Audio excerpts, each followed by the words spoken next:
Comment ça va, la santé? Pas fort. Eh ben viens, on va te soigner.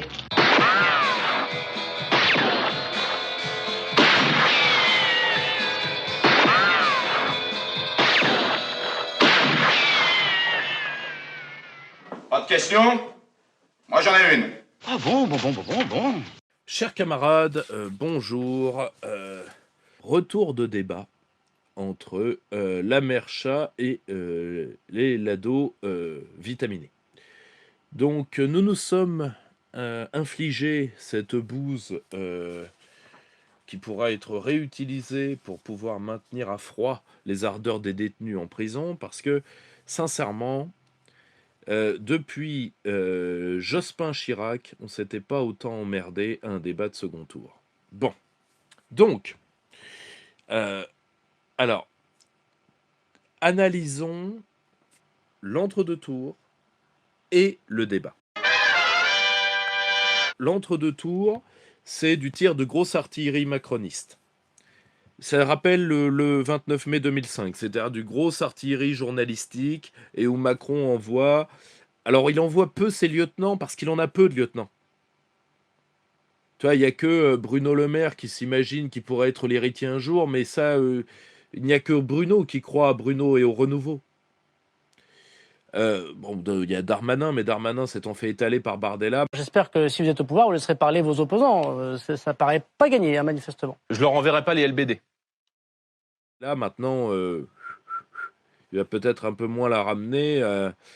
D'ailleurs, il y a deux choses que Darmanin devrait arrêter de faire, la ramener et la sortir, hein, la ramener à Paris et la sortir à Tourcoing. Donc, là, on est dans du tir de gros, tu vois, de grosse artillerie gérontocratique, puisque c'est Alain Duhamel, donc le fossile, c'est Jean-Michel Apathy, le vendeur de bagnoles de Bayonne, plus les héritiers, donc la fille de Gassam Salamé, donc Léa Salamé, hein, celle que Georges Soros a pu faire sauter sur ses genoux quand elle était petite. Donc, parce que il y en a contre tonton Georges, il y en a d'autres contre tonton Jean-Marie. Et c'est que du tir de grosse artillerie. Ça, c'est fait pour viser les indécis, pour dire « ayez peur, très peur ». C'est un système paramafieux, c'est-à-dire « je vous protège de ce que je vous ferai si vous votez mal ». Exactement le principe type du racketteur. Donc vous avez ce principe-là de racket, très bien, auquel Marine Le Pen oppose rien. C'est-à-dire que, à l'exception d'une ou deux prestations assez appréciables de Jordan Bardella, qui sait qu'il est temporairement protégé parce qu'il vit avec une Le Pen il vit avec la fille de Philippe Olivier, directeur de campagne de la présidente, et qui est par ailleurs la nièce de Marine, vu qu'elle est la fille de Marie-Caroline Le Pen, qui est la compagne de Philippe Olivier. Comme quoi, vous voyez, hein, on ne sort jamais des voies familiales chez les Penleux. Donc, il sait qu'il est temporairement protégé. Néanmoins, avoir une élocution supérieure à la présidente n'est pas un signe de longue vie au Rassemblement national. En plus, Jordan Bardella est objectivement le pion anti-Marion de Marine, au moment où nous parlons. Hein, c'est-à-dire neveu par alliance contre nièce. Il n'est pas certain que ça se termine mal. Enfin, que ça se termine pas mal. D'ailleurs, moi, je pense que ça va mal se terminer. Mais bon, c'est une autre affaire. Donc, Marine Le Pen a opposé une mollesse totale d'entre-deux tours. C'est-à-dire, on est vraiment... on est dans le contraire de ce qu'avait voulu Florian Philippot, qui lui voulait une campagne sociale et combative à l'époque. Je vous rappelle, c'était avant le débat, parce que l'entre-deux tours a été marqué par des points du front, particulièrement Wernpool. Bon. Et alors que de l'autre côté,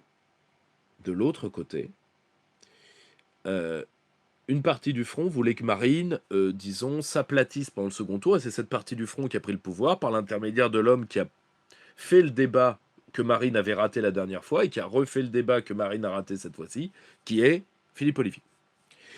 Mais elle l'a raté beaucoup moins, et ça s'est beaucoup moins vu pour différentes raisons, et on va y revenir. Donc, l'avantage psychologique de deuxième tour était à Macron. En plus, objectivement, il n'y a aucun enthousiasme derrière Marine au moment où nous parlons. L'enthousiasme que nous avons, c'est un enthousiasme anti-macroniste. Mais enthousiasme et victoire électorale sont deux choses différentes. Et en réalité, qu'a tenté de faire Marine dans le débat d'hier soir?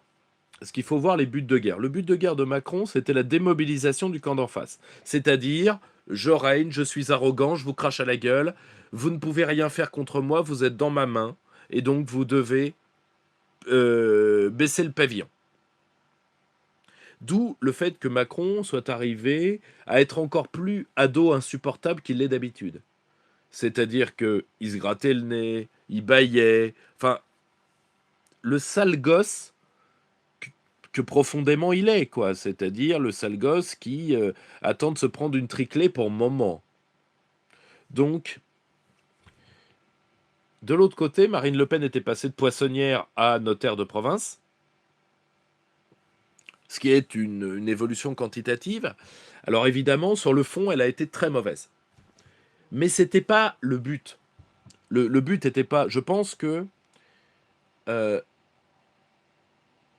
il faut différencier la Marine Le Pen d'avant le débat de 2017, la Marine Le Pen du débat de 2017 et la Marine Le Pen depuis. La Marine Le Pen d'avant le débat de 2017, elle est en permanence avec quelqu'un qui croit qu'elle peut être forte et intelligente, qui a foi en elle. C'est Florian Philippot. Même si elle sait qu'elle ne sera jamais à la hauteur, et c'est pour ça qu'elle veut éliminer Florian dès 2015, en fait. Tout simplement parce que même quand le numéro 2 n'a aucune agressivité vers le numéro 1, que le numéro 2 et le numéro 1 soient à des écarts de ce niveau en termes intellectuels, était intenable. Était intenable, surtout dans un parti où l'intelligence a toujours valu sanction. Voyez les grands intellectuels qui étaient les conseillers de Le Pen les a dressés les uns contre les autres, à travers le comité scientifique qui n'a jamais été un organe de pouvoir, jamais, qui a vu le départ de Jules Monroe, le départ de Claude Paulin, le départ de Claude Rousseau. Donc Le Pen avait mis ces grands hommes, parce que ce sont de grands intellectuels. Hein. Jules Monroe, c'est l'un des plus grands sociologues français depuis la guerre. C'est un mec du niveau de Roger Caillois quand même. Hein. Bon, faut voir le truc. Claude Paulin, c'est l'assistant au Collège de France de Raymond Aron. C'est pas rien. Claude Rousseau est un grand professeur à P4. Mais Le Pen va les utiliser les uns contre les autres, va utiliser les païens contre les cathos, particulièrement en utilisant Pierre Vial, médiéviste, contre Bernard Antony.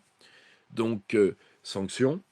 Le destin tragique de Bruno Gollnisch, le samouraï. Merci, Monsieur le Président. J'interviens très brièvement pour un fait personnel, puisque M. Cohn-Bendit, alors pourtant que j'applaudissais la partie de son discours tendant à déclarer que le peuple suisse était libre et responsable, m'a traité de crétin. L'humble bramine que je suis s'incline devant ce monument de l'intelligence foisonnante qu'est mon collègue Cohn-Bendit, dont j'observe les évolutions depuis que nous étions ensemble étudiants à la faculté de Nanterre. Je l'ai connu, j'ai plein d'admiration pour son intelligence et plein d'humilité pour mon crétinisme. Je l'ai connu anarchiste ou crypto-anarchiste, aujourd'hui partisan du nouvel ordre mondialiste. Je l'ai connu cassant les urnes aux quilles d'élections piège à con et aujourd'hui ardent démocrate. J'ai vu ses amis marxistes critiquer la traite des travailleurs, la dictature des marchés, la libre circulation des capitaux. Je vois qu'il y est aujourd'hui converti. Mon intelligence n'est pas suffisante pour me hausser à cette immense variété que nous présente le collègue Cohn-Bendit. Merci. Lui, pour le coup, c'est vraiment Bruno le renouveau intellectuellement. Hein, c'est pas Bruno Le Maire, c'est Bruno Gollnisch. Or, voyez le long chemin de croix de Bruno Gollnisch, et évidemment Florian Philippot. Donc, le problème, c'est que je pense que Marine Le Pen a toujours su qu'elle n'était pas à la hauteur des attentes que Florian Philippot avait pour elle. Et même s'il la faisait travailler, et il l'a fait énormément travailler, ce n'était pas suffisant. Qu'est-ce que vous comptez faire? N'importe quoi. comme d'habitude.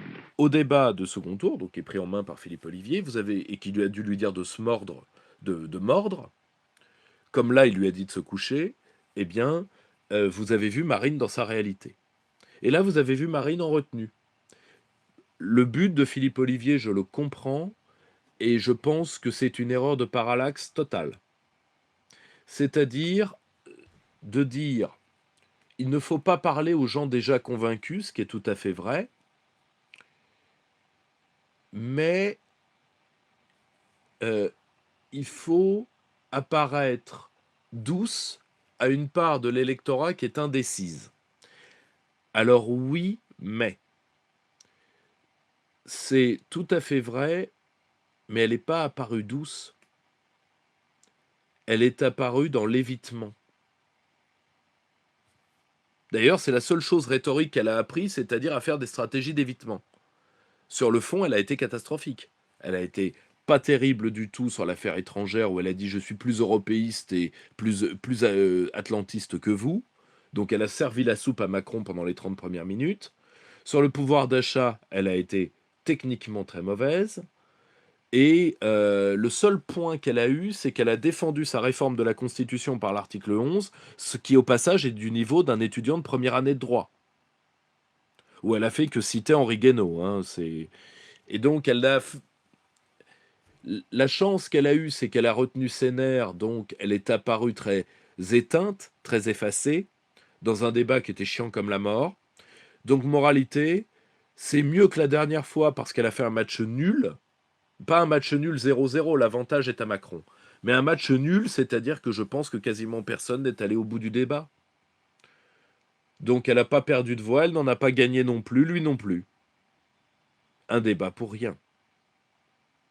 Aujourd'hui, ce qui compte, c'est d'aller voter contre lui, parce que le but des macronistes est de démobiliser pour qu'il ait la plus grande assise de premier tour, ce qui lui garantirait la plus grande assemblée. Donc il faut aller voter contre lui et bloquer pour la survie de nos enfants. C'est-à-dire il faut passer outre Marine, qui juste a prouvé qu'en fait, elle n'a jamais voulu le pouvoir. Mais ça, on ne peut pas dire qu'on n'était pas prévenu. Bon. Autrement dit, ce débat n'apporte rien. Les indécis, je pense, le sont toujours autant parce que ce débat est indécis. C'est-à-dire qu'on avait une notaire de province en surcapacité intellectuelle depuis longtemps, qui n'a rien à dire, face à un ado attardé qui peut jouer le brillant. On a envie de lui effacer ce sale sourire de sa sale tronche. Moi qui ai un peu travaillé en collège, des ados comme ça, vous en avez pas mal. Voilà, si vous voulez, c'était un débat sans intérêt qui clôt une campagne sans intérêt. C'est les campagnes typiques d'élection du président sortant. Voilà, c'était tout à fait normal. On voit que les équipes de Marine Le Pen n'ont pas travaillé ou très peu. Quand on connaît les équipes en question, est tout à fait normal. Donc, rien que du normal. Et puis je vais vous dire une bonne chose, ici je m'emmerde. Le patron nous a filé sur une drôle de voie de garage, on est en train de perdre notre jeunesse. Marine Le Pen n'arrivera pas à faire croire qu'elle a bossé pendant 5 ans pour ça. Alors ensuite, tout le monde va l'encenser pour avoir les places et pour éviter le courroux de la présidente, parce que quand Marine perd une élection, elle fait une purge. Alors qui va-t-elle tuer? Elle a plus grand monde à tuer. Donc je pense qu'elle y arrivera pas parce qu'elle a plus personne à virer. Celui qui était prévu au sacrifice, c'était Bay. Manque de peau, il est parti avant. Donc qui reste? Vous avez remarqué qu'on n'a pas ressorti Juvin, ce qui est tout à fait normal vu les affaires judiciaires qu'il a. Enfin, ou qui, peut-être que d'ailleurs qu'il ne les... Si, je crois qu'il les a encore. Donc, et puis de toute façon, il n'est plus en état. Tous ceux qui, en réalité, sont déjà quasiment out, je pense à Cotarac, par exemple, qui est dommage parce que c'est pas un méchant garçon, qui a été l'une des prises par le philippotisme de la France insoumise. En réalité... voilà, en réalité, comme On est face à deux partis vides en marche contre le front. On est face à deux partis vides. Donc, après, la dernière tentation de cette semaine, c'est de la législative anticipée. C'est-à-dire que Mélenchon, craignant que Macron, disons, dissolve l'Assemblée pour gagner 2 semaines, parce que ça lui ferait gagner que 2 semaines, disons, commence sa campagne de législative avec un slogan foireux qui est « Élisez-moi Premier ministre ». Alors, dans la mécanique de nos institutions, il est tout à fait vrai que le président ait choisi, modèle à l'anglaise, ait choisi comme issue, enfin, le président choisit un Premier ministre, mais qui lui est en fait imposé par le groupe majoritaire. Modèle à l'anglaise, tout à fait parlementarisme, tout à fait classique. Donc, mais Mélenchon, qui n'est quasiment pas arrivé en tête que dans une petite centaine de circonscriptions, même pas, il pense en avoir une centaine atteignable. Bah, une centaine sur 577, c'est pas la majorité. Et surtout, il les aura pas. Il ne les aura pas parce qu'il y aura un vote républicain en marche contre lui et que ce n'est pas en faisant ce qu'il a fait qu'il obtiendra le score des nationaux, parce que pour les nationaux, je pense que l'électorat national peut se mobiliser dans une stratégie anti-Macron. Le problème, c'est que Mélenchon a rallié Macron de fait. De fait. Donc, puisque quand on dit abstention ou Macron, c'est abstention et Macron. Parce que l'abstention aide le fort dans un second tour. Elle aide le fort. Donc je pense que Mélenchon, là, ment consciemment, parce que c'est un homme intelligent. Et il part avec à peine une vingtaine de sortants. Multiplier son groupe parlementaire par 5 immédiatement, et le pire, croire que ce groupe peut être majoritaire, donc ça veut dire que les autres groupes sont moins nombreux, voire pire, gagner la moitié de l'Assemblée à partir de ça, Mélenchon sait très bien qu'il ment. Mais bon, ça l'a jamais gêné. Donc, c'est assez dramatique, en fait. C'est assez dramatique. Après, est-ce qu'il y aura une disparition de l'opposition ? Je vois ces gens qui calculent sur Macron, etc. Ça dépend de nous. Je pense qu'il faut avoir le courage de se dire que dans toute circonscription, pour le bien de la démocratie, il faut éliminer le macroniste. Moi, à titre personnel, c'est le mot d'ordre que je donnerais, sauf pour tuer les traîtres, politiquement, et c'est pour ça que je pense que pour le camp national, par exemple, il faut liquider Emmanuel Ménard. Je le pense. Ça, pour le coup, de toute manière, qu'un macroniste soit élu à la place d'Emmanuel Ménard ne change rien, elle est déjà macroniste. Tu vois ? Donc, ça nous aidera à envoyer un message au Ceausescu de Béziers, qui, comme je l'avais prévu, s'est midi en réserve de la campagne, juste parce que c'est une marque de soutien à Emmanuel, donc il faut flinguer ce type-là, point, barre, ligne, politiquement, bien évidemment. En Marche, tout seul, se présenter aux législatives et obtenir tout seul la majorité En Marche, j'y crois pas. Pas une majorité écrasante dans un fauteuil, etc. Il va devoir compter sur les ralliés de l'UMP, sur le PS qui est de retour, et sur les Verts. Donc, ça va être une coalition très brinque-ballante, où d'ailleurs chacun aura été ne négocie que des places, et d'ailleurs, c'est ce que je vous disais depuis des mois est enfin officiel, c'est-à-dire que Yannick Jadot négocie pour sa gueule, comme d'habitude. Et vous verrez que aux prochaines européennes, hop là, c'est évident. À mes yeux, c'est évident. Donc bon, voilà où nous en sommes. Voilà où nous en sommes. Après, il faut bien avoir en tête que les législatives, il va falloir les travailler, et justement, il y a une offre sur la table qui prouve que soit Éric Zemmour a beaucoup appris de sa défaite, soit il est très inquiet.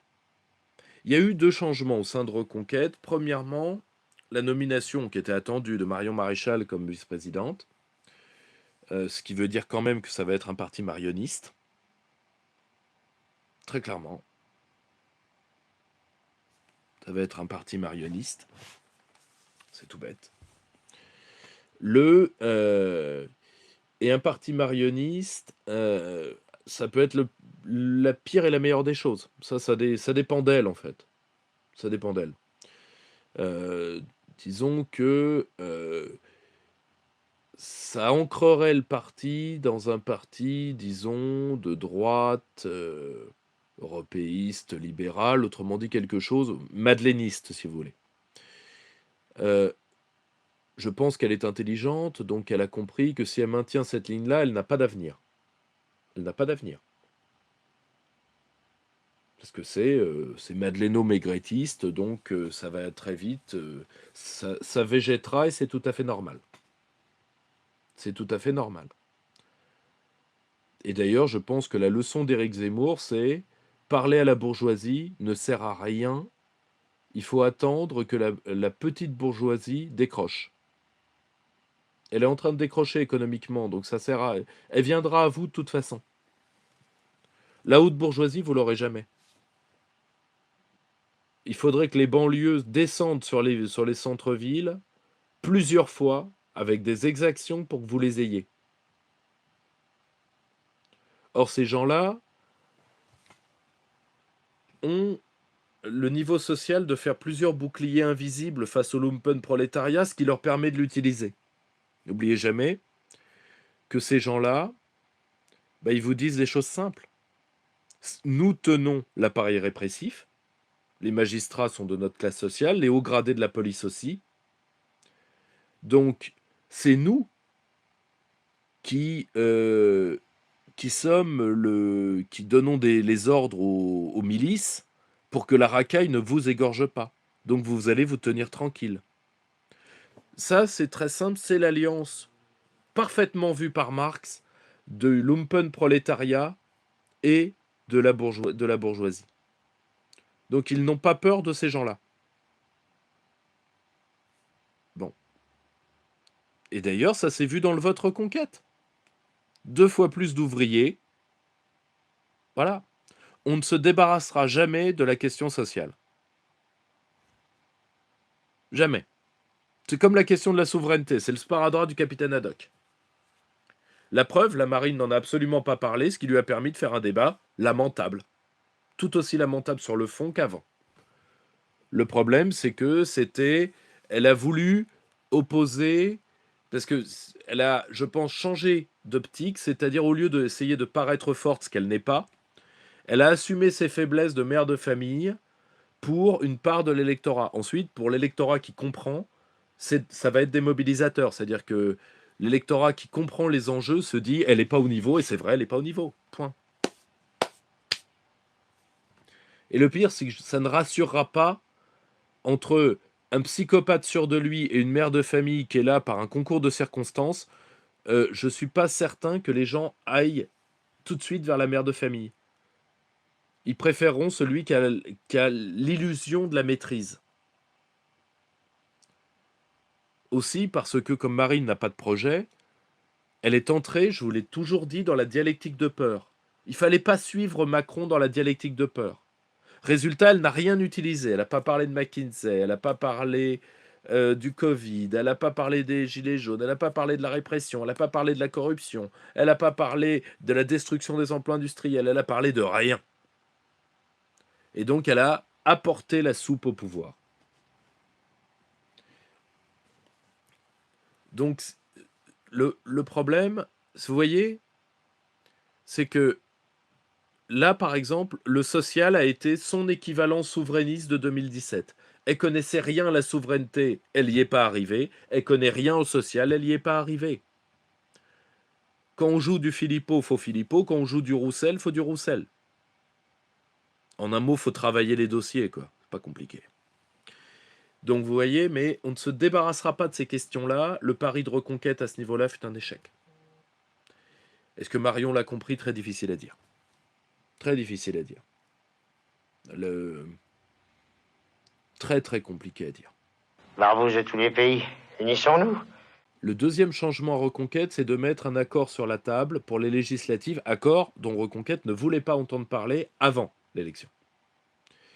C'est-à-dire que la stratégie de vous nous rejoindrez tous en rampant a échoué. Donc maintenant, je pense qu'ils savent que le front va... Et d'ailleurs, c'est très bien vu de la part des équipes de Zemmour de mettre cet accord sur la table. Parce que cet accord sur la table... Alors, ils savent que NDA est déjà dans un accord.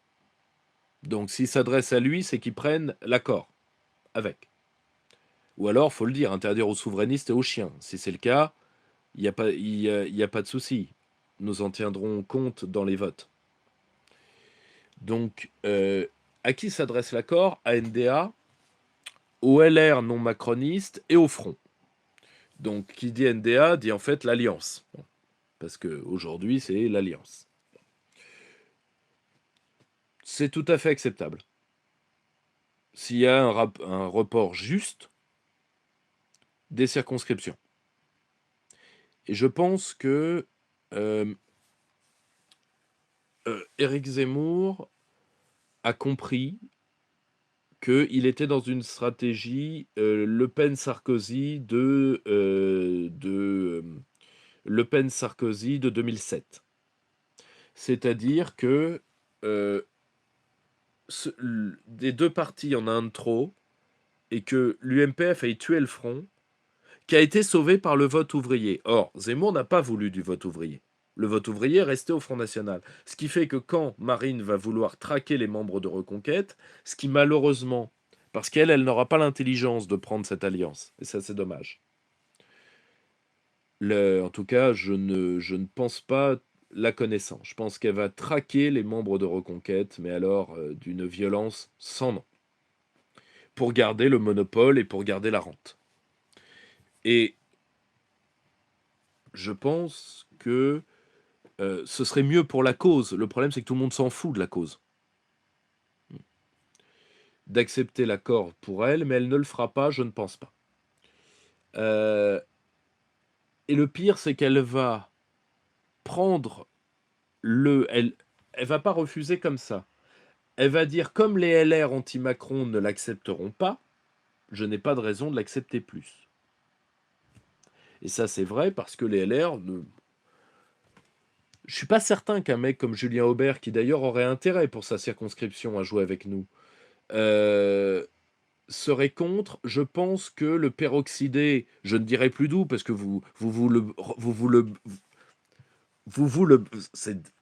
je sais qu'il vient bien de quelque part. Il vient bien de quelque part. Voilà, le peroxydé come from no country, hein, comme dirait Nigel Farage, qui vient du néant, Belgian, et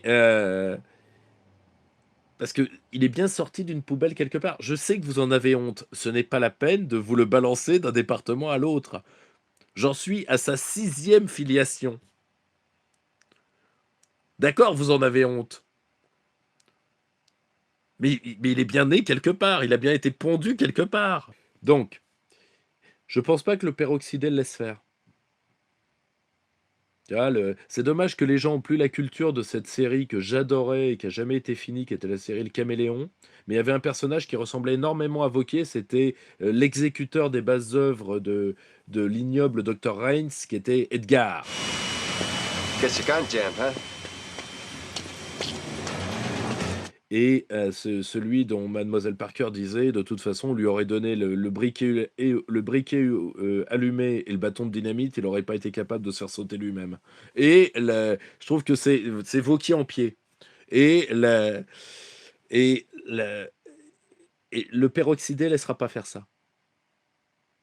Le peroxydé laissera pas faire ça. Au contraire, les vrais nationaux au sein de ceux qui restent et qui sont anti-Macron, il va leur donner une claque derrière la tête pour leur rappeler de ne pas être trop nationaux. C'est pour ça qu'à la place de Marlex comme à la place d'Aubert, je baisserai d'un ton. Parce que Wauquiez n'a pas leurs idées. Wauquiez a les mêmes idées que Macron. Mis à part que Wauquiez croit en Wauquiez comme Macron croit en Macron. C'est aussi simple que ça. Et donc Marine va dire, bah, comme cette alliance fonctionnera pas, la preuve, les mecs LR veulent pas, et ben moi je viens pas. Alors qu'elle comptait pas venir depuis le début. Par contre, pour nous, l'alliance, ce serait une très bonne idée. Déjà, premièrement, parce que nous, il y a que la cause qui nous intéresse, et nous, notre électorat, c'est le camp des politiques bodiniens, c'est-à-dire c'est un électorat qui bougera pas. Enfin, si tu veux, c'est pour ça qu'on ne s'est pas ridiculisé, on va pas se ridiculiser aux législatives non plus. Donc, la question, c'est qu'est-ce que vous êtes prêt à offrir dans la dot? Parce que c'est déjà très bien d'être sorti de la stratégie du mépris, et vous avez raison, faut dès le début faire les législatives, préparer les législatives, surtout que le front voudra à tout prix flinguer nos candidats. Parce que, tout simplement, pour une logique de prévarication montre-touesque. Voilà. C'est aussi simple que ça. C'est-à-dire que, voilà, on a les dynasties monégasques qu'on peut. Voilà, c'est aussi simple que ça. Hein. Voilà, la dynastie Le Pen fait passer la dynastie de Monaco pour une dynastie réellement princière. Voilà, c'est aussi simple que ça. On a les couvertures de gala qu'on peut. Voilà, voilà, voilà. C'était cette semaine d'analyse. Donc, un débat pour rien. Des législatives qui commencent très vite, puisque tout le monde maintenant anticipait la victoire du petit Camé, mais une victoire qui doit lui rester en travers des dents. C'est pour ça qu'elle est votée et elle est votée contre lui. Chers camarades, si tu veux plus de contenu, de réinformation, d'éducation populaire et de formation intellectuelle, n'hésite pas à faire un don sur notre page Tipeee.